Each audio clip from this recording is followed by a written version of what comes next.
What's up, my wildlings, my beasts, my babies? Welcome to the Sean vs. Wild podcast. It's me, Sean Thriller Smith, the host who drinks the most.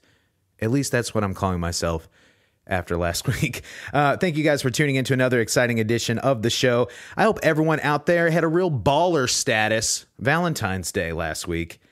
Please comment and let me know. I have to know. If you received an oversized stuffed animal from Walgreens, let me know if you thought it was a good gift or if you thought it was the worst gift. It's been on my mind all week. But yeah, and on today's show, this is something else that's been on my mind. I've been looking forward to having this guest on for a long, long time. He was like one of the first names ever on my list of people that I had to interview. And I couldn't wait to get him in the studio. So I'm talking about Dunn, aka Chuck Deuce. He's a musician, a writer, director. You know him best probably from his time in Skyscraper Stereo. You might know him from his independent film Good Luck With That, his work on music videos. He did the Dead Friends and Dances with Wolves music videos, actually, for my band, Baby Yeah. Or you might just know him on social media. Like, he's what I like to call social media's savior. His Facebook is something of legend for me because it's mostly just a collection of truth bombs dropped daily. So yeah, couldn't wait to have him on the show. He didn't disappoint me. He didn't hold back. You'll hear the honesty. You'll hear the insights, his advice, and let's just say his bold opinions, especially when we get on the topic of movies, more specifically when we get on the topic of the beloved Star Wars franchise. So you're definitely not going to want to miss that. Also, guys, thank you for tuning in, of course, each and every week. If you like what you hear, hell, man, tell a friend. Word of mouth is still so super important. If you have a moment, you can write a review, give me a 5-star Meow Meow Beans rating.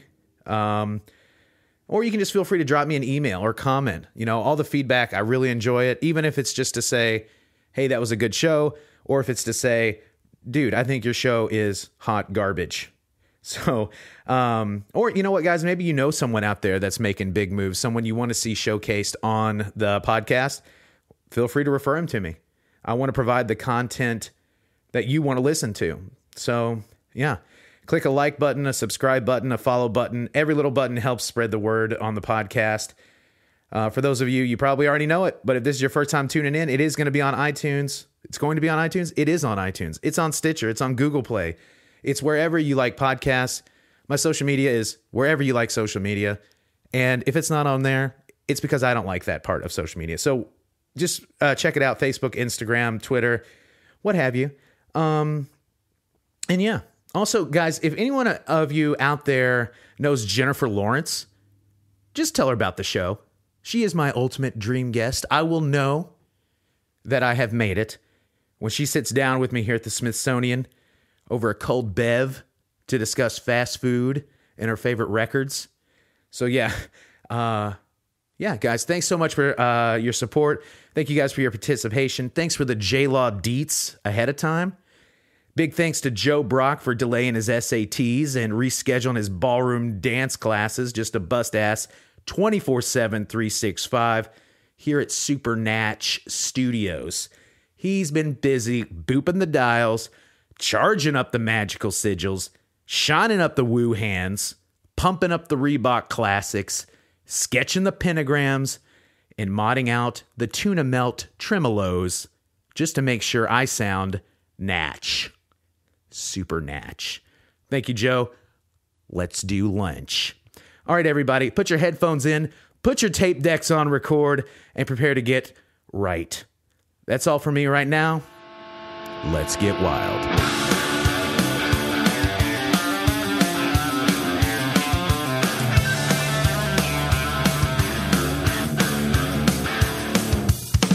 What did he even make us? What is this beverage? Lemonade. That cool triple sec drink. And Bacardi Limon. Because I'm on a Bacardi tip for 2017. What's so great is you're really into Bacardi, and I always just assume you like Limon. Every time we hang out, that's what I get. That's the flavor I always bring. You know why it is though? Because Limon goes good with Sprite. It goes good with Coke, like Coke with lemon. Oh, that's true. Goes good with lemonade. Goes good with orange juice. like you can't screw up the lemon one, like cherry or raspberry or something. Yeah. Kind of, but lemon tastes good with everything. Well, you were telling me before we started rolling that you happen to have a night or two with Dragonberry. Yeah. What's that all about? Well, back when Skyscraper was together and everything, my brother Landry was also in the group. He discovered Dragonberry. No, take that back. That's not what happened. What happened was we had a friend who worked for Bacardi, and he comes back from Puerto Rico with this bottle of Dragonberry. It was a new flavor that they had just come out with at the time, and he comes to like one of our shows or one of our house parties with like a crate full of it, and just bestowed it upon us. And we, over the course of several weeks, just threw up all over the place. Yeah, it just destroyed your life. Yeah, it destroyed. You're like, oh, I'm so happy that we got all this complimentary booze, but then when you realize that like you're going to be spending most of the rest of your life hungover and hating it probably from there on out. Yeah. Do you have an interesting story about the first time that a venue paid you in booze? Because I do. Because I do. You know what's funny is anytime a venue's ever paid me in booze, I had a not strict, but pretty strict, where I would not drink before I played, but I would like to drink after I played. Most of the time, our tab was cut off before I ever got to have my first drink because they were like, all right, well, you guys ran up a $500 bar tab. And I was like, oh, how did that happen? I didn't even get a beer. Yeah. Kevin Fletcher happened. Yeah. Right. No, we had one. I remember the Monkey Wrench, and Monkey Wrench is about to R.I.P. no more. R.I.P. or almost R.I.P. And so, yeah, they were like, yeah, you're not going to get paid, but, you have a bar tab. And we're like, okay, cool. And we told ourselves, we did the whole pre-speech, you can only have 2 drinks before the show, whatever. Of course, that goes out the window. Next thing you know, we're performing in the couches. Like, I'm laying down. Daniel's got his head against the wall. Like, he's borderline rapping. Landry's pissed. He's so mad. And I'm like, dude, I can't even stand. I don't know what the fuck to tell you. You're on your own, guys. You're on your own. Like, we're done. Does anybody have a backing track somewhere that you can play? Because you are on your own. Yeah, exactly. All right, guys. Well, welcome to the Sean vs. Wild podcast. I'm your host, Sean Thriller Smith. In the studio today, I've got JAWON Dunn. You know JAWON from Skyscraper Stereo. He's a musician, writer, director. He's also the pastor of the Church of Get Right. Yeah, that's true. Always just dropping the knowledge on all of us. JAWON, thank you so much for being here. It finally happened. Oh, thank you. And I'm going to go ahead and just blame myself. It finally happened, and it's been due to my lack of scheduling. But I'm glad we got you in. No, I was just talking on the way up here with my girlfriend, who's also in the room. Tiffany, hello. She's staring us down. What's up? Yeah, what's happening? I was telling them about how I just think it's really awesome because, anytime we'd have a party or whatever, we get together and you'd be like, I should start a podcast. And now it's, your webpage looks really professional and your Instagram page, you're always on top of it. And, it sounds really good. I've listened to just about all of them myself. Thank you, sir. So, I'm really proud of you. Hey, thanks, buddy. I really appreciate you asking me to be on here, even though I'm really not up to a whole lot. But, whatever. That doesn't matter. You're 100% personality all the time. Okay. So you got opinions. You have things that people like to hear. Yeah. Trust me, I've seen your Facebook. When was the last time you posted? Let me ask you this. When was the last time you posted on Facebook and it got less than, say, 3,000 comments on it? When was the last time you posted something on Facebook that did not start an argument or a fight? The funny thing is, though, is that, it's only just now started back up and in a way that's, negativity kind of. Because I'll put it this way. Up until this summer, I had whittled out all the, Christians that, don't want to hear me dissing Christianity all the time and all the hardcore hip-hop rappers and that know I don't really like Nas had decided to just say fuck it. You don't like Illmatic? Illmatic is the only one. I'll take it. All right. And then, all the cats who, the Kiss fans who I'm always, no offense, but I'm always like, fuck Kiss. I know you are. I love Kiss, guys. And the Beatles fans, they had all just went ahead and written me off. And now, even though I have 3 4,000 friends. Cool brag. You know, they're like, you know, I only get like 20 people that constantly comment on my page. Everybody else just kind of hangs around and lurks. But now the hate has started back up, and I think it's because, you know, I've got a really good looking girlfriend, and I'm gonna go ahead. I'm going to put it out there. They can't stand it. They can't stand it. I'm gonna be completely honest with you. Like, there was a certain amount of hate that I never got until I got a girlfriend, because I was always the dude that was never gonna get a girlfriend, so it was okay. I could talk shit, and now it's like, oh wait, he's got somebody vouching for him now. Yeah, but I feel like your guys' relationship is like the only healthy relationship that I know of. Well, yeah. What's this, Joanne? What's the secret to a successful relationship?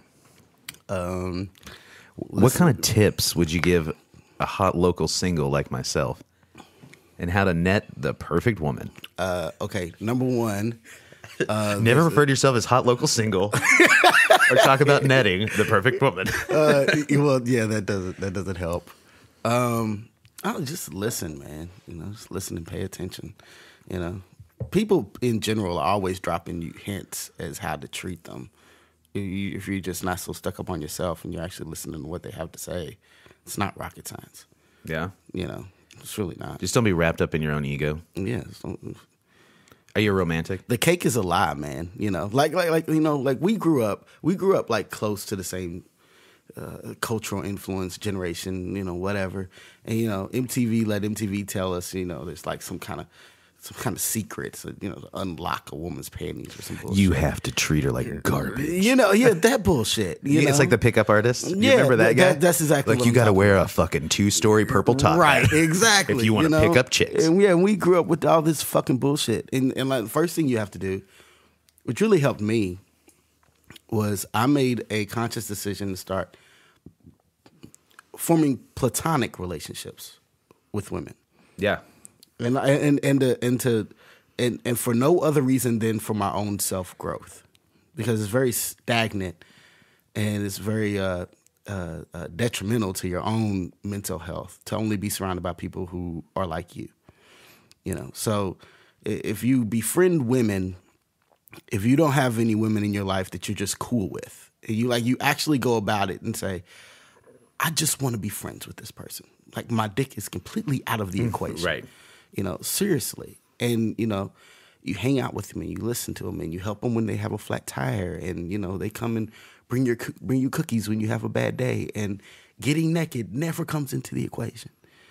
You know, you start to learn all these things that you never would have learned had you only learned it vicariously or through the women that you tried to have sex with and didn't get to. You know what I'm saying? And so I'm very thankful that my friends, who are very good friends of mine now, were patient with me and understood where I was coming from and actually took the time to sit me down and say, okay, just so you know, what you just said is absolute bullshit. You know what I'm saying? And enough of those moments, you can really interact with someone and meet someone and they can look in you in the eye and understand that what you're saying is real. You guys just heard it first, guys. Right here on the Sean vs. Wild podcast. That is how you're going to net a hot local single. I never said that. I needed to be known. I never said that. Yeah, and do you think too, like you're talking about how like you're getting all this backlash now? Do you ever realize like people always just come out of the woodwork to not like it whenever you've like upped something in your life? Like if you were to say come into a little bit of money, or maybe you lose 20 pounds, or like you go on this new diet or something, or you take up a new hobby, there's always going to be someone that comes out and they're just like, oh, you're bettering yourself? Loser. Well, you got to also... Why are you wasting your time with that? You got to also understand, because you've also got a lot of people around you who are around you because of the comfort you provide, and that comfort you provide being that you feel the same pain that they do. Right. So if you've got a lot of guy friends and a lot of them are single, of course they're going to like start hating on you the minute that you get a girlfriend, because you were one of them. You were one of them who were sitting on the couch. Oh, I hate women. Oh, I'll never get a girlfriend. Oh, blah, blah, blah, blah, blah. And you get a girlfriend, and you show that you actually care about this person. She's not just a piece of ass to you. Like, you really do care about this person. Right. And then all of a sudden, you're you're an asshole, you're a jerk, you turned into one of those guys, whatever. And the same thing with money or whatever. You're all broke, and then all of a sudden you get a promotion, and you aren't concerned with money as you were before. They don't have anything to relate with you on, right? So I mean, that's really all it is, but they're going to use everything as sort of a catalyst as far as that's concerned. You say something they don't agree with, and they're just going to go to the hilt with it. That's just life in 2017 in general. Life in 2017 is such a, dude. We were fucking scammed. We were fucking hosed. This is not how it was supposed to be. Like, you have a conversation with your 15-year-old self, and then tell him all the details of your life in 2017. He'll be like, "That's fucking bullshit." What do you mean you're not hoverboarding to your mansion? What do you mean the fucking president puts every one of his little insecure thoughts on the fucking internet? Yeah, isn't that crazy that he's so into Twitter? God, he's such a fucking pussy, dude. I fucking hate that dude. He's such a pussy, man. Like, I thought that there was, if there's any conspiracy, I just knew that the president of all people had some people behind him that weren't elected, that he didn't choose. Maybe they're labeled some kind of White House staff or something that kept him in check. That would just regulate his actions? Yeah, to some Maybe just degree. give it a once-over. Yeah, something. Like, not just his internet presence, but, like, okay. Remember when they made such a big thing out of Obama, like, not saluting some soldier when he gets off of a plane or whatever? Yeah, I think I remember that, like, 1 week out of my life. Yeah, right. That was the biggest deal ever. Right, exactly. And I assumed that there was someone on the plane that was like, "Look, the way this actually works, Mr. President, is you can do it or you cannot. It looks better if you do, but you aren't a service person. You were never in the service, so it's not really required of you." And I thought that person existed, but obviously they don't. Because Donald Trump is just going about shit. Nobody's even trying to check this cat. I mean, I get it. I do get it, because we as a population, and I always blame the consumer.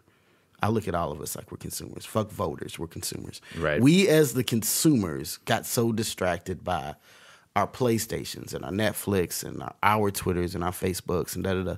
And the whole time they're just they're voting these people out. And anybody who would have had any type of influence doesn't have a job anymore. And now we're in a position where we've basically given this guy a 4-year dictatorship, and it's our fault. I mean, yeah, we can sit here and get into the specifics of it, gerrymandering and all this other. But if we wanted to, this would not stand if we really, really, really, really wanted to. I think like 90% of the country is just like, until a tank shows up on my lawn, I don't give a fuck. Yeah. As much as we talk on Facebook, we don't give a shit until somebody kicks in our front door. That's true. Why be aggressive when you can be passive aggressive? Right. I feel like we get a lot of that, especially on Facebook.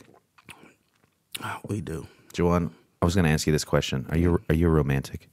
Oh. Because when I said that, Tiffany nodded at me. And I was just curious, like, how was your Valentine's Day? What'd you do? Oh, okay, I got to switch. This has gears. become like I was like borderline angry for a second. I know, that's what I'm saying. Like, I saw you getting heated up, and I was like, you know what? Maybe I'll throw a little water on this. Oh, one. okay, all right, my bad. So yeah. Valentine's Day was dope, man. You got to first understand, this is my first Valentine's Day of all time. Of all time? I've never had one before. It's a thing, man. Yeah. I watched 90210 by myself for Valentine's Day. I've been really into it. You're not. This podcast will slowly become a 90210 podcast. Until you cross over to Melrose Place. Man, I got like 3 or 4 more seasons, and I'm gonna be right there. Here's a bomb. Here's a bomb I'm gonna drop on you. Dude, don't spoil it. Don't spoil 90210 for me. Here's a bomb I'm gonna drop on you. Melrose Place is to white people as a different world is to black people. I've never seen either show, so what does that mean? Okay, you had 90210, right? Yeah. Okay, started 90210. And then 90210 was, Melrose Place was kind of a spinoff of 90210. Right, yeah. right? Which was actually a somewhat better show. A Different World was a spinoff of The Cosby Show. Oh, I've never seen A Different World. You never? That sounds so familiar, though. I thought it was Bless a soap your heart. opera. I thought it was a soap opera, guys. Mm-hmm. Okay, so Lisa Bonet, right? Is she in it?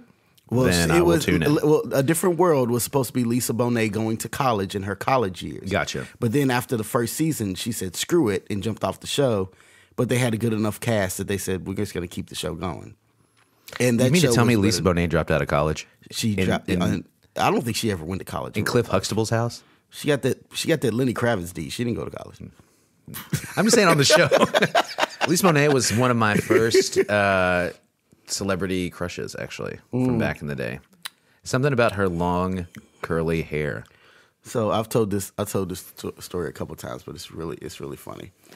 So hopefully I don't get any trouble for it, but I don't care. So I'm in a Spinelli's, okay? And this guy comes in Spinelli's. It's after a comic convention, and he's a big buff dude.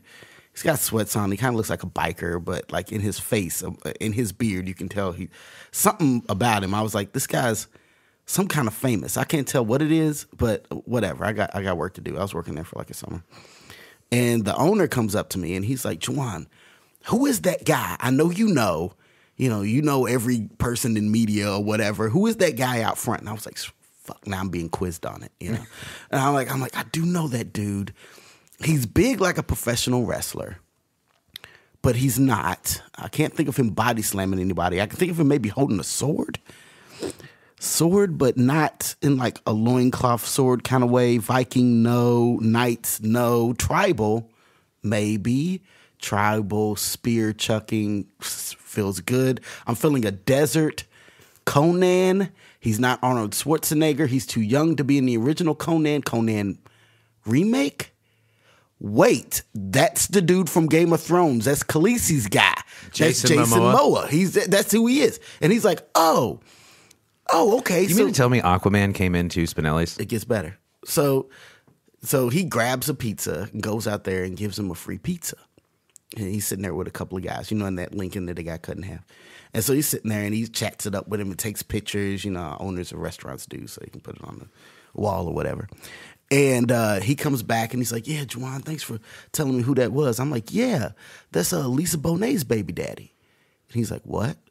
Lisa Bonet, from I know who the fuck Lisa Bonet is. Yeah, Lisa Bonet, that's her baby daddy. That's who her new kid is with. And he's like, oh, fuck this. Goes out there and takes the pizza from him. Are you serious? Hilarious. Like I heard you defiled Lisa Bonet. He snatched the pizza from him. So I go out there and I'm like, because I had, shook hands with him at the same time. And I was like, look, man, I'm sorry. He really has a thing for Lisa Bonet. And Jason Momoa, how do you say his name? He looks at me and he's like, dude, I get it all the time in school. Are you serious? I was like, my man. So he's actually a pretty cool dude. Yeah, he got his pizza snatched from him based off of his woman, and he was okay with it. Man, haters are gonna hate. Haters are gonna hate. You know all about that, buddy. Mm-hmm. And now that conversation just came full circle. Yeah. Okay. All right. So romantic, yes. So yeah, my first Valentine's Day, because anytime I've ever been in a relationship, it always broke up. Before that, so I never got to actually dodge get that bullet. If you want to call it that. I mean, at the same time, I'm 36 years old, and at some point, 36 years of fucking Valentine's Day commercials get to you, and you're like, why don't I ever get to go to anybody's house with flowers and candy? And it happens to me. And so, so I paid for her to get her hair done by a friend of ours, and Hannah at La Bliss, if anybody sees her pictures and is like, who did that? Oh my God. So she got her hair done, and she bought me a pair of Jordans, and we're officially a Louisville interracial couple, so that's awesome. The Jordans have solidified this deal. Right. We're a stereotype now, so that's awesome. You've been. Does she let you do your music and stuff? Does she let you do your music? Let me do that my sounds music. funny. But does she have any? Does she have any? She just with broke you? character. Like I could hear her in the headphones. Yeah, she's like, "What?" Does she let you? No. Is she cool with you just like taking hours out of your day to focus on your music? I'm gonna be completely honest here. my lack of focus on my music has been completely my fault. It has absolutely nothing to do with her. Hey, I didn't. Guys, I just want to put the record okay, straight. Okay, well, I'm going to set the record straight. I've been very unfocused. This goes from like being an interview with, somebody who's got their shit borderline together to an interview with a local musician who is beating his head into the wall into the point of stagnation. Okay. So, my former group, Skyscraper, broke up, and I had ideas of what I wanted to do, and I told myself I was only going to have X amount of time until I accomplished something with them. Time went on. I began to hate said ideas, and, you start waking up at night in the middle of the night with cold sweats, and then you're just afraid to touch your guitar again. Right. Mm-hmm. I feel like I'm kind of going through a similar thing. A lot of people are asking me, well, who are you playing with now? Like, what are you going to do now? Right. It's almost like, I don't know, they're like, what are you going to do now that you're not a drummer of a band? And it's like, well, I guess I'm going to do whatever the fuck I want to do, you know? Like, you got to think of it. I tried to be, as full-time as possible for like 13 years. So like every spare dime that I ever got went to it. Right. Any spare time I ever got went to it. Right. Lost jobs, lost friends, like all that sort of thing over it. And then now it's like, it's over. And while I'm super thankful for everything that ever happened, also I'm like, well, now I've got this podcasting thing. And this is convenient for me. Yeah. Yeah. I mean, I'm at that point in life, where it's like, you've got to make a decision quickly, because I'm not going to have the luxury of just wandering into any office or factory or whatever and say, give me a job when I'm 40. Right. It's just life, So I've got to figure out either A, am I just going to go ahead and dedicate my life to being a working stiff that, can lease a new car whenever he wants to, or B, I've still got a couple of ideas that my inner 15-year-old just has to see come to light. Right. But it's a very difficult balance, and it's especially a very difficult balance when your car engine light comes on and your tooth starts hurting, or you get a flat tire, and so this is just how being a creative individual, not only in your mid-30s but also in 2017, looks like, man. Right. Like, we just don't have the luxury that we were told you had in the 70s and the 80s, Like, right, yeah. Like, I remember someone sharing a post about Stephen King said something. Stephen King said something to the effect of, writing isn't about how much money you make or, fast cars or getting laid. It's all about the passion on the inside. Skirk! Stephen King, come on, dude. Out of 30, 40 books, 35 of them have been made into movies. I'm gonna need you not to be the dude. Let me hear that from some dude who sold 50 copies of his book and that alone enriched his life. Let me hear it from that guy. I don't want to hear it from you. Fuck you. Yeah. You know what I mean? It would be different if you weren't the greatest selling author of the century. Right. Or maybe of all time. I don't even know what the numbers are on that. He's probably got to be up there. Right. There's you and the 30 guys that wrote the Bible. And that's pretty much it. And J.K. Rowling, basically. Right. She wrote Harry Potter, okay? So, right. Right. There's you three. Right. Pen and paper belong to you. You should do it for the passion. Well, I'm sure that the problem is it's very hard to do things for the passion when you're having trouble putting a roof over your head. Exactly. And you're having trouble keeping the lights on. Right. Or, you can't afford the ramen noodles anymore. Right. So or you throw up because you had too many ramen noodles. Or, and you start getting older and your body just starts, hey, dude, I need attention. Right. I can't live off ramen noodles anymore, in case you haven't figured out. Yeah, this Taco Bell is not going to suffice. It's not going to work. Sorry, dude. You're going to die. You're going to die, and something's telling me it's going to be soon if you don't stop eating the noodles. Right, exactly. Well, body, I hate to tell you, but salads are expensive. Fuck you. Fuck expensive. Yeah. Well, I need a new guitar. Fuck you. Salads, bitch. Yeah, we need salads. Yeah. Well, either way, I'll tell you what. I know you said you weren't going to be too creative, but I do want to play a song because I want people to know how creative you are. All right. I want to know what's got, and I want to showcase some Skyscraper stuff on the show because I appreciate it. Because honestly, I just want to listen to it. Okay, cool. Because I love you, buddy, and I love your band. You too. I love your band too. And I'll tell you what. Oh, thank you. Mm-hmm. I love the bands that we. I'm glad we love our bands that we don't have anymore. Oh well. I mean, the good thing is that like before you play your song or we go on a break or whatever, I really appreciated my time in our local music scene because a majority of those individuals I've become real friends with. Absolutely. I feel like I could call you or Kevin or Bray Boy or Chase that was in Cougar Express or Nasarima. He's a rapper that was around when we started, or and just say, hey, let's go play video games. Let's go get a drink.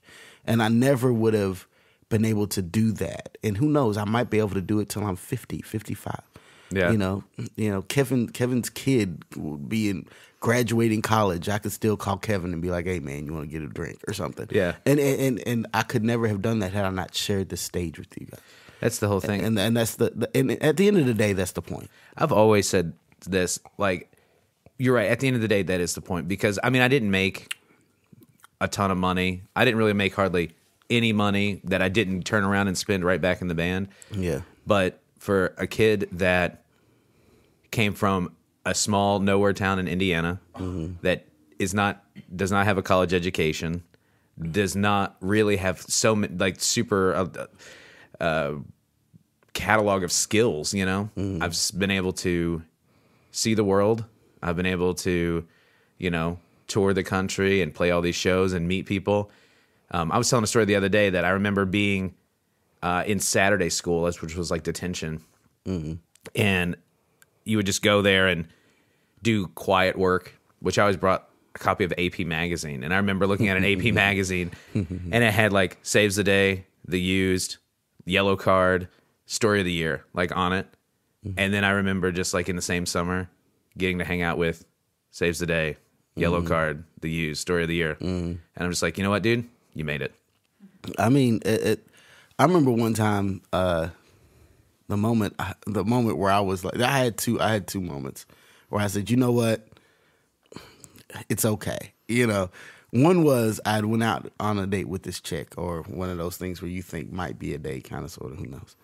And I've been on a couple of those. Yeah, exactly. Paid for a lot of dinners, have I? Yeah, exactly. So I go on one of those, and she ends up leaving with some other dude. And so I'm walking down Bardstown Road, kicking rocks, feeling sorry for myself. And I hear, like, the bass line of this song drive by. And I'm like, that sounded kind of familiar. Who knows? I don't care. I suck. I hate my life. And the car pulls around, and this, like, frat boy dude, I'd never seen him before in my life, never saw him again. He's like, hey! And he turns up the song. He's like, this is you. This is your song. And I'm like, yeah. He's like, this changed my life. I love this fucking song. And I'm like, thanks, dude. He's like, all right, have a nice night. And he drives off, and I'm like, oh, all right. I guess life isn't just a big pile of shit. And I guess after all. it's a big pile of shit. Or it is, or I can at least clean my shoes off every now and then when I step in it. There you go. And Jawon, what song would you like for me to play? I'm going to have to download it off Bandcamp anyway. What song would you like for me to pay for? Play Your Boy Gets Right. All right, guys. This is Your Boy Gets Right by Skyscraper Stereo.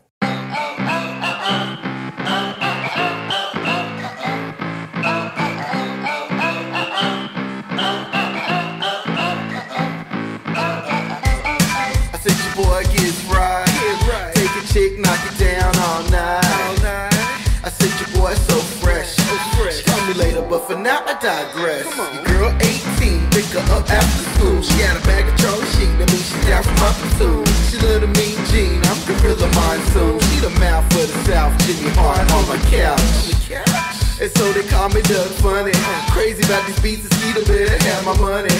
I ride them hard, hang them high, and soaking wet. You crossed it off the list, I guess. She got me singing.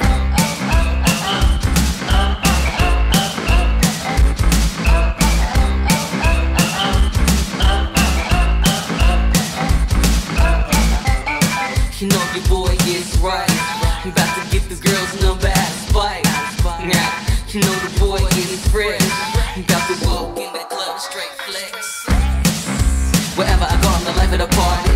They know who I am, they let me in, they don't even card me. Know that they charge me, sipping that bounce to the get in my friends. We go straight to the bar and start taking shots like Kevin Durant. Like Kevin Durant, start taking shots like Kevin Durant. Jack and Jimmy, tequila and Henny were ass for me, I can't even stand. Dappy, I come alive whenever the camera's on. And girls, they like me cause I put a smile on their box like Amazon.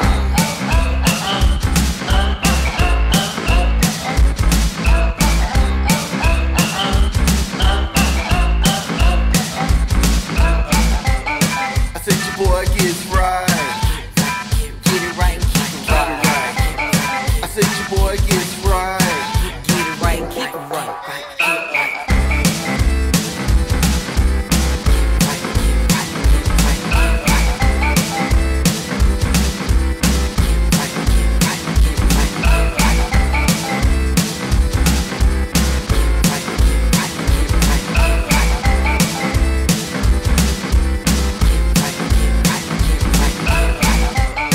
I said your boy gets right. Double tree, double cup of pink Sprite. Yeah, I said your boy gets damp. Champagne like the reigning champ. Light skin for the win when the blinking dark. Rolling in the deep underneath the Lincoln Arch. Philly after Philly like the Oaks at the Downs. How you smoking on loud if it don't make a sound? Cause cause your boy gets stupid. So you all big shoes and word the OK Cupid. Bazooka Joe SB's kicks like the Coopers. Keep my click in cahoots so it's Luther. Got me singing. I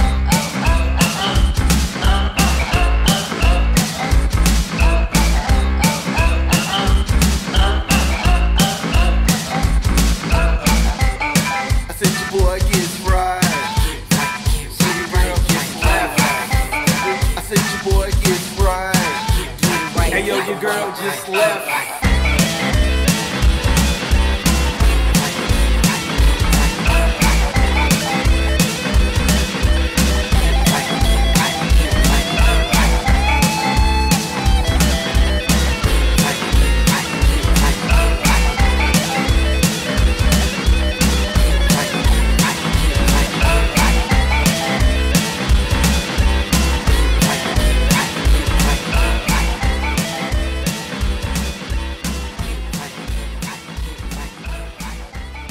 All right, everybody, that's your boy Gets Right by Skyscraper Stereo. I'm back in the studio with Jawon. Jawon, you know what? I want to just touch on this briefly. All right. Because we were talking about our bands that didn't necessarily exist anymore. But how awesome was it that the last show Skyscraper did and the last show Uh-Huh Baby Yeah did, we actually got to come together and play together on the same stage a sweet cover of Walk This Way by Run DMC. Mm-hmm. That was And great. Aerosmith. That was great. That was great. I mean, you know, it's of course very bittersweet that it had to be in remembrance of our mutual friend Brian, and also that it was the last time that we all performed together. But you know, it's at the same time, you know, I got to sit back and watch you guys perform. Excuse me. I got to sit back and watch you guys perform, and you know, and every other act that performed that night. I was there from like 1:30 or something like that.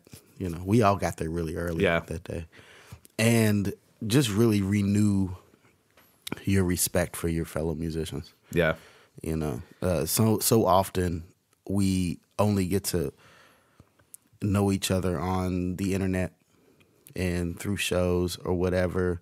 Like, you know, a good example would be you know who Nariah is? Young black kid, Nariah Romero. that name sounds super familiar. I think I've met him. He's in Static Club. He's always putting together another band or whatnot. But anyway, me and him got to know each other through our Facebook posts mainly. Brian Puckett introduced us at one point. But going to that show and getting there early, you know, I got to see him perform really for the first time. Right. And I was like, oh, yeah, he's actually a killer musician, too. You know what I mean? Right, like, yeah. you tend to forget that part of it, you know? And so being able to, like, just watch everybody just give it up. Right. You know, just really put that fire back in your bones. Just remember to, like, some of your best friends are actually some of the best musicians you know. We have a great community. Yeah, we really do. We really do. It's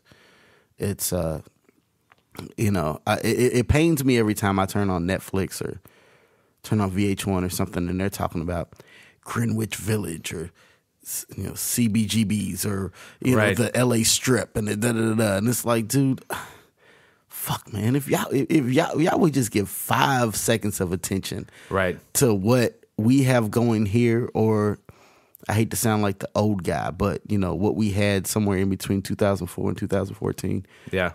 You know, even if they gave it up for when, like, back when Initial Records was around, like in 2000, I mean, I feel like Initial Records was, like, kind of the start of putting it on the map, and they had a ton of, like, hardcore, and even though that's not necessarily our musical genre, but it's like they had a ton of bands that were out there, like, putting their stamp, putting their mark on Louisville music. But most of the time, a lot of the only bands that you really hear about from Louisville are like My Morning Jacket or Slint, if you're, like, you know, reading Spin Magazine or something like that. And on the urban, I'm doing quotation marks with my fingers, the urban side of it, the only thing you hear about is Nappy Roots and some motherfucker's name, Bryson Tiller, and it's just, I'd smack my head against the microphone if it was mine. But yeah, it's really aggravating, you know, because, and I hate to once again sound like an old guy, but, you know, I was sold on the idea that all you had to do was work hard, shake some hands, kiss a couple of asses, and if you had it, then it was all good. Right. You know, that it was strictly based on your talent and your hard work ethic. You know, and yeah, luck had a lot to do with it, but by a lot, I was figuring 45%. Right. I wasn't thinking 98.8%. You know, and because of all the musicians and talented musicians I've met in the meantime, let me know what the ratio really is. Right. You know, it's really not. Hard working got shit to do with it. You know, you know, that's just as honest as I can be. Hard working got shit to do with it. There's a motherfucker that's been playing guitar since he was 8, and by 28 years old, he's going to get passed up by 5 motherfuckers who practice 4 times a year. Right. You know, simply because they used the right hashtag at the right moment or some shit. You know, and that's. Unfortunately, that's the world we live in now. You know, the internet isn't the great equalizer. It just fucks everything up. And you heard the pastor, guys. It does. That's your sermon for today. One of a few. One of a few. And you are a hard worker, though, because while you're always, you know, you've got your whole music career, but also too, you've like actually filmed and directed and written. Not only did you directed 2 of our music videos. Yeah, those were and you actually did your own independent film. Yes, I did. Good luck with that. Yes. Not just me saying good luck with that. That's the title of the movie. That's the title of it. Yeah, that was really cool. You know, we filled Baxter up, and I'm on like. What's cool that I can say about that movie is that that some like major directors can't say. I made all my investors' money back in one night. Yeah, you know, even though we're talking about $3,500, I made everybody's money back in one night. I don't owe anybody a dime. You know. Yeah, you broke it even. I made a little profit. You even came out ahead? I paid off our little recorder thing that we bought. You know, but you know, I invite a lot of people to look that up on Vimeo. It's on Vimeo for free. But I actually watched it yesterday for the first time in a year and a half. And I was I'll be honest with you, I was very ashamed of myself. Why? You know, there's technical issues, and I'm not going to get into that part. You know, there was some audio sync problems. I had to cast majority of it was cast my friends because I didn't have like a vast network of professional actors. it looks a lot better than it should. I interweaved a lot of subplots together, and they actually make sense at the end, which, as we know, a lot of professional directors still can't do. So I accomplished that. What I was very ashamed of was that it was written by 2007, 27-year-old, JAWON. And it wasn't written by 36, 37-year-old JAWON. Right. And there were I included a lot of sexist narrative. Right. That I would not have included post-Enlightenment. Sure. And, there was a lot of times I looked at the movie and I was like, man, I could try to justify it and say, okay, well, those were the characters. That's the way the characters thought, right, quote unquote. But that's not true. Right. I wrote it, and I wrote it in a style that reflected who I was at the time, which is really all you can really do in a movie, sure, or in any writing, anything. You bare your soul. This is how I feel about shit. And, to be completely honest, I look at sex and the opposite sex a little sideways at the time. And so that's fine. But for the first time in a while, I actually felt like the fire to make something else, because I can't let that be my testament to cinema. Yeah. You know what I'm saying? Like, I've got to at least show that I grew as a person, and that's not the way I see shit. You know what I'm saying? And so yeah, I mean it's cool, at least as a sort of time capsule for our scene, right? Because there were a lot of I included nothing but local music in it. Mm-hmm. If I didn't just make it up off the top of my head, and there were cameos by a lot of local musicians, business owners, everything. It was all shot in different businesses in Louisville, and if you're hanging around in a lot of bars and whatever on Barstown Road, you recognize a lot of the people in it. And I'm really thankful that it is a sort of time capsule of that scene at that time. Right. But going to like Cahoots. Yeah, going to Cahoots, right. But at the same time, it also takes like my mental state of the time and sort of enshrines it in stone. Sure. And I can't die and let that be the only hour contribution. And a half, right? The only hour and a half of my thoughts, right? Well, and also when you said that, like, you look back, 2017 is different, considerably different than 10 years ago. And I heard a quote somewhere from like the dude from like System of a Down or something that said like the future will view all history as a crime, and like basically in retrospect you're always gonna look back and say this is wrong, or this wasn't the way. But I mean, it's just a different time, and all you can do is just, like I said, it's not take that it, learn from it. It's not. I don't want to endorse the idea that it's a different time. But I think like if you were to look at it, and I'm not excusing anything, but if you were to look at, say, the 1940s or 50s, the 30s, whatever. First off, you have to understand that people are people. We're all flesh and blood. Absolutely. And we're all subject to the same influences, regardless of what time period we're talking about. Facebook is no different than a radio show was in the 1920s or whatever. It's no different than somebody coming around and giving pamphlets out, before that, or flipping on their TV, just whatever. Like, we're all subject to that intrusion, So, your parents teach you one thing, and of course that's the big thing. If your parents tell you, when you leave the house, hey, by the way, those people out there that are colored pink, fuck them, that's gonna have a big effect on it. But then if you open up this little device, that all your friends are talking on and everything, that's going to reinforce it. Or you go on you drive around in your car, or you come home and you're listening to the Roy Rogers show, and then in between that, oh yeah, by the way, fuck darkies. I mean, it's the exact same thing. Right. You know, and so I refuse to excuse myself or my previous thoughts or my previous attitudes by it was a different time or technology was different or even that I was surrounded by the wrong people.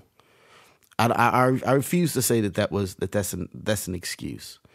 What the fact of the matter is that life, period, your 5 minutes to 77, 80 years on this planet doesn't, there is no rule as to when you will come to any understanding. You might go 80 years on this planet and never understand something. Right. But on the flip side, there's no rule that by the time you're 20, 25, 30, you're supposed to look at people a certain way. Because maybe you just haven't had that talk yet. Right. Or maybe you just haven't fallen on your ass yet and had that person help you out. Whatever. You know. And so no, I don't look at it as though it was a different time. Is just certain people had not come into my life and I had not said to myself that this is a change that needs to be made and I need to take action in order to change it. Because there's certain experiences you're just not gonna.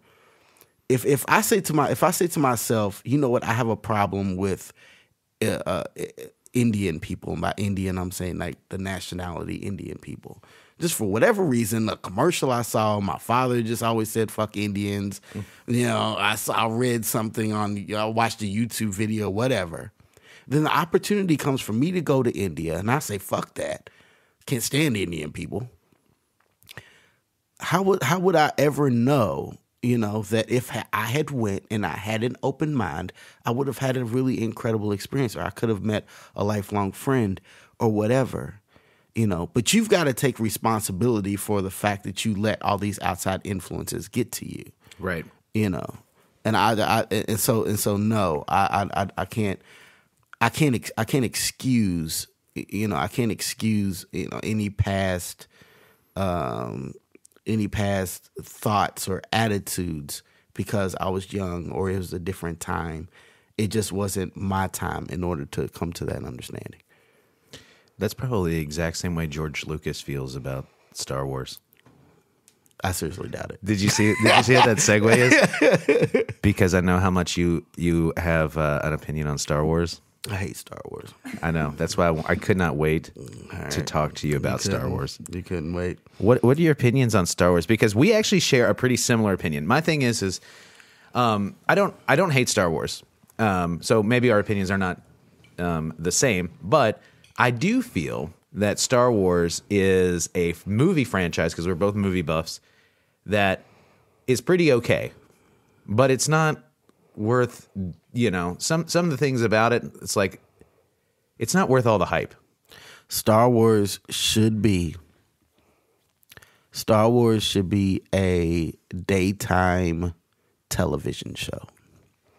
It should not be a prime movie franchise. It should be on the USA channel at 3:00 every Monday, Wednesday, and Friday. It should not be the be-all to end-all movie franchise that it is. Yeah, I feel like some of the movies they made are like, I feel like if you look at A New Hope and you realize the special effects, what they did in the 70s, yeah, it's groundbreaking.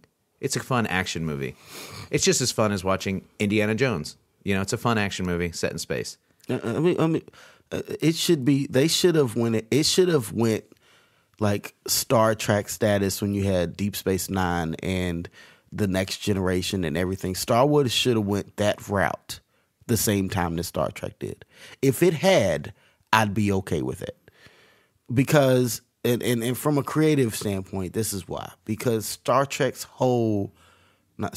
Wars' whole drama, its whole push and pull, is based off of who is related to who. That is daytime television shit. I'm sorry, it is. I don't need to wait 10 years to find out one character's father is the bad guy. I don't need that. You could give me that in 2 weeks. You understand what I'm saying? Like take the whole both trilogies and now this new one into account. Okay, first movie, he's from a planet and nobody knows him, nobody cares who he is, some strange message. Oh, okay, now he's part of the rebellion. All right, cool. Second movie, you find out the bad guy's his father. All right. 1977, 81, whatever the fuck, that was a huge twist. I get it. Fine. That's cool. Then we spend pause. Then we have this other movie where we could just completely forget that they have airplanes. I hate Return of the Jedi. I hate Return of the Jedi also. That's where in my body. That's why. What the fuck? That's the beginning of the end for Star Wars for me because I think that episode 4 and episode 5 are New Hope and Empire or the first and second ones, whatever you want to call them, are great movies. And it's like Empire's like dark and it leaves you on a great depressing cliffhanger. And then the third one, it just comes in there like, hey guys, let's sell toys. Let's sell some toys. Yes. Yes. Let's take this to the bank. And that was the beginning of the end. That's the beginning of the prequels, I feel like. I feel like Return of the Jedi is almost exactly like the prequels movies that everybody shits all over. It's like they use that same formula in Return of the Jedi. You just remember Return of the Jedi more fondly, or people remember it more fondly. I don't understand because they were kids. I personally don't understand people shitting on the prequels. Why? Why you hate them so much? I mean, honestly, like if it wasn't for the prequels, we wouldn't fucking be here. If you had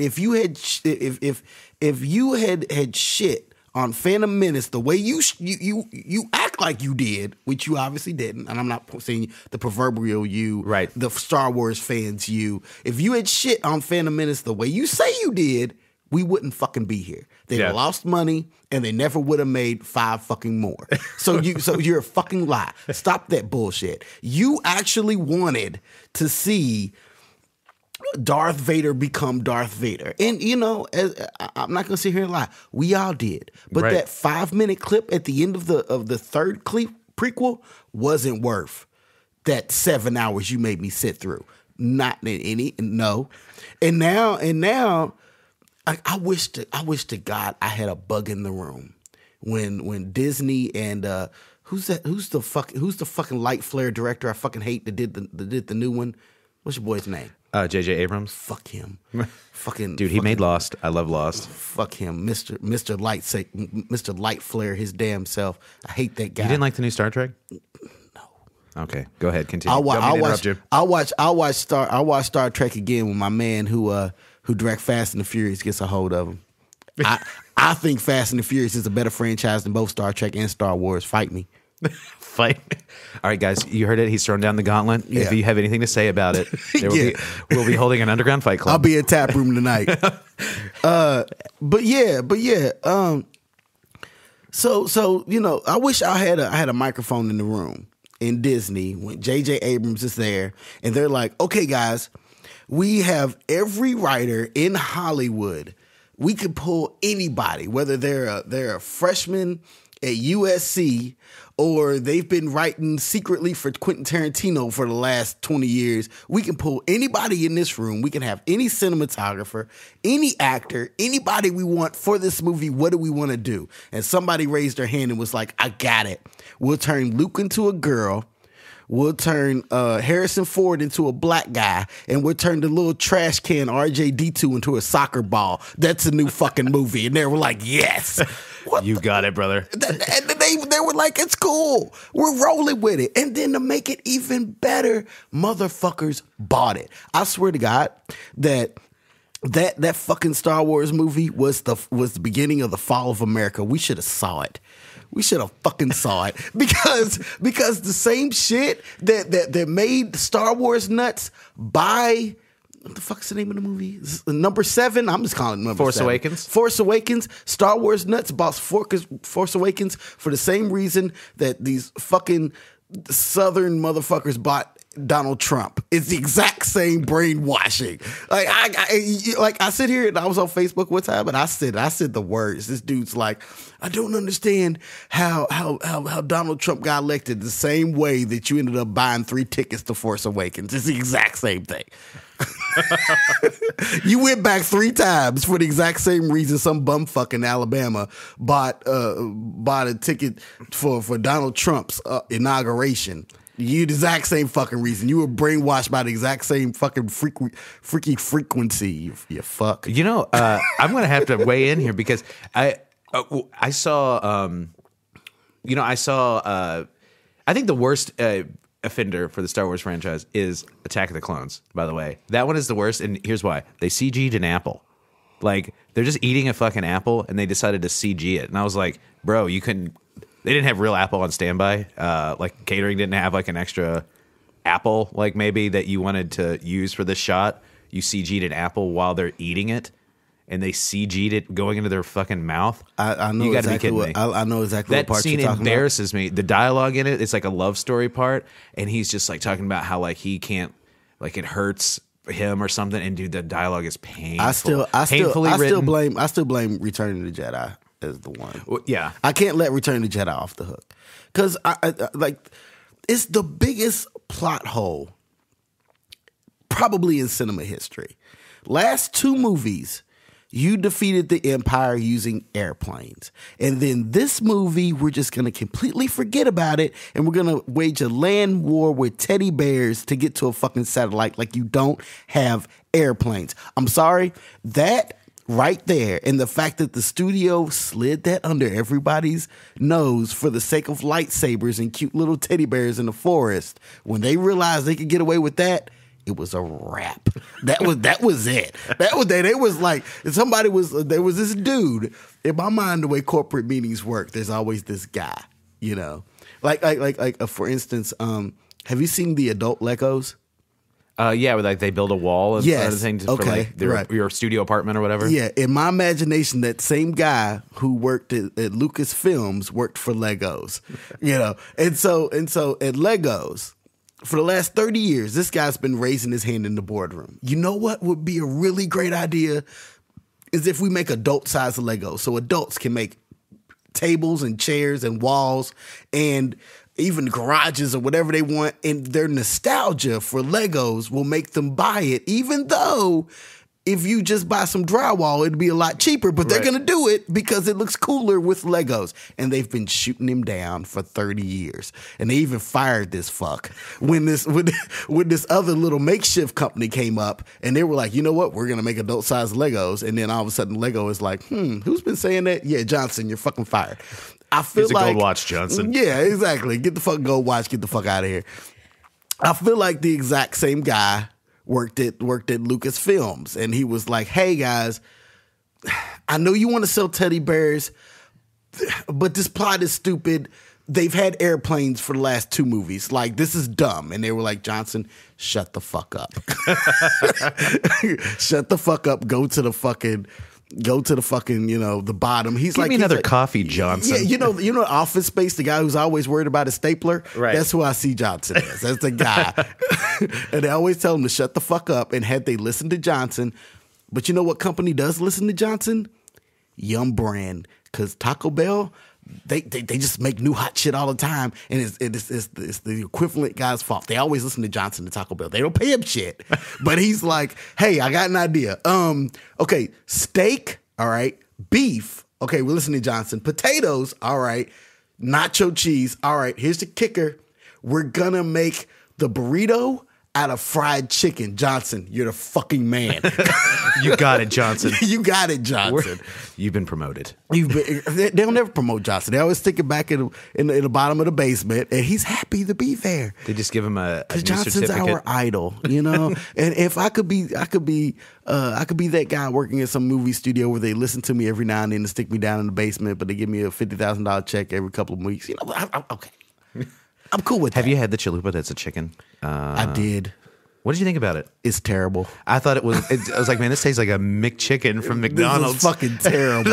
It's like, oh man, so bad. You just put Taco Bell vegetables in a McChicken from McDonald's. It's terrible. Great. Johnson failed us on that one. You missed the mark on that one, Johnson. Yeah, Johnson. Hit me back up when you get that spicy Frito burrito back. Yeah, all right. You know what I'm saying? Hot. That was hot. But my thing, going back to Star Wars about The Force Awakens, I actually went and saw it. I enjoyed it. Had a great time. Thought it was much more enjoyable of a movie going experience. But when you were telling me, like, and everybody was saying, like, it's got a lot of similarities to like New Hope. And I'm like, yeah, it's got some similarities, but they're rebooting the franchise. I will say this.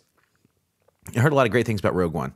That's just sidebar. But I will say this. I did see that, like, in the new one, it's called The Last Jedi. And, like, she's going to go off and train with Luke Skywalker. And I'm like, huh.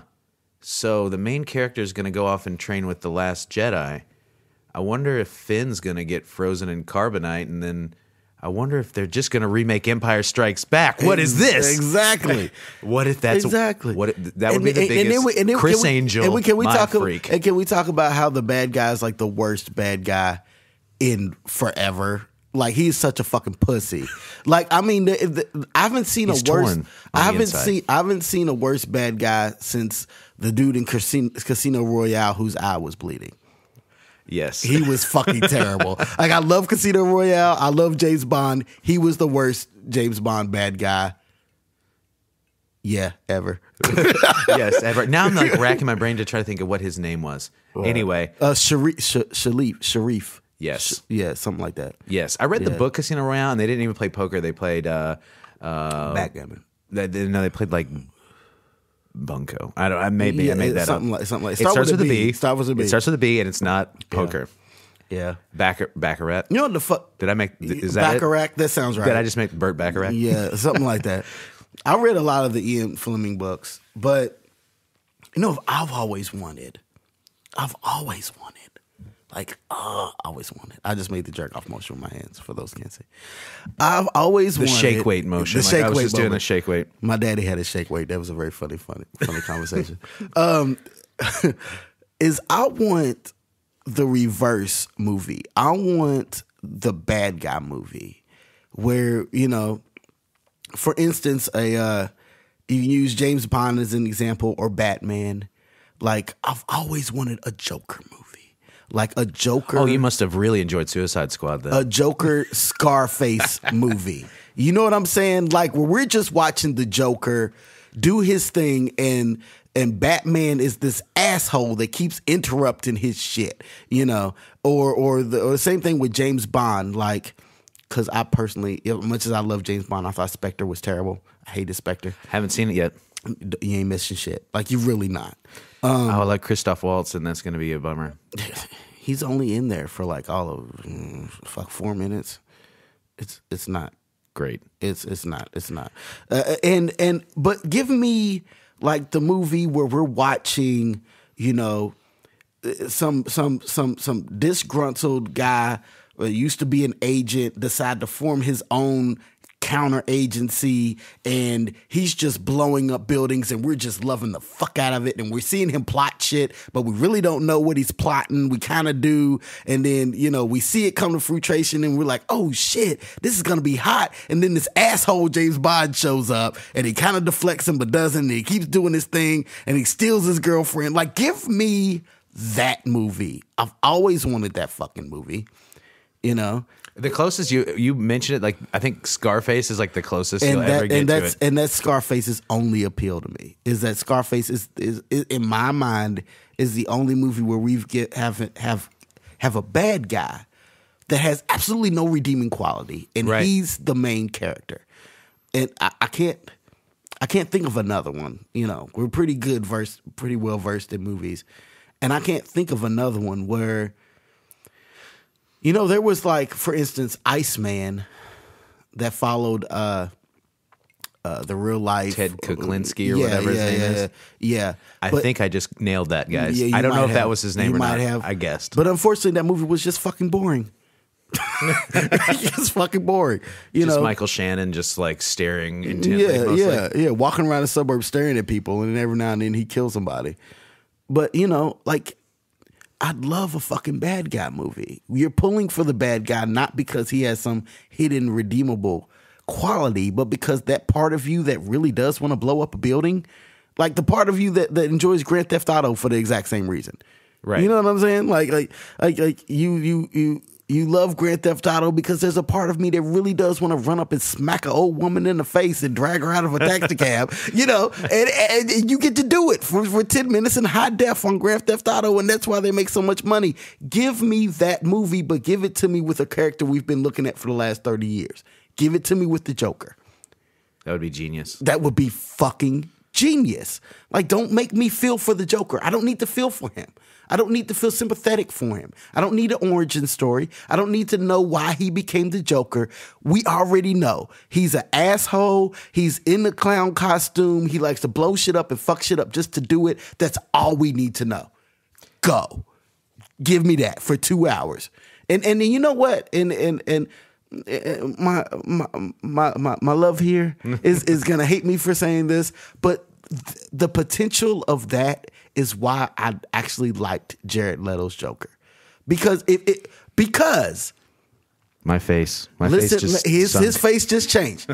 Okay, but because if we just okay, I understand that certain people are loyal to comic book characters because they have a history with comic books or whatever. I don't have that history. Okay.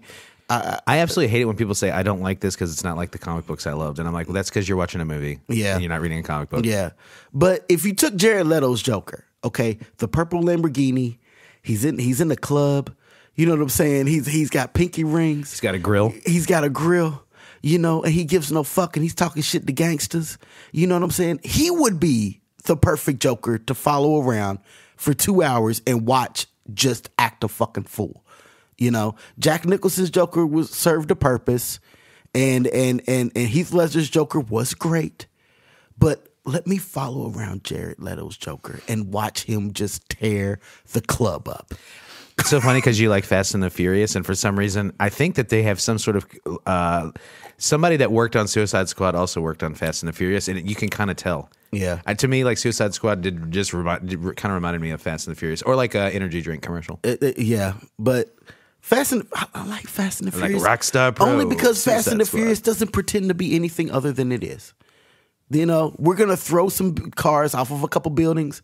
A couple guys are going to flex some muscles. We're going to get in a couple fights. A couple things going to blow up, and that's the end of the fucking movie. Dude, like, we ain't on this, like, for the same reason that people like The Expendables. Right. Okay? Without the nostalgia.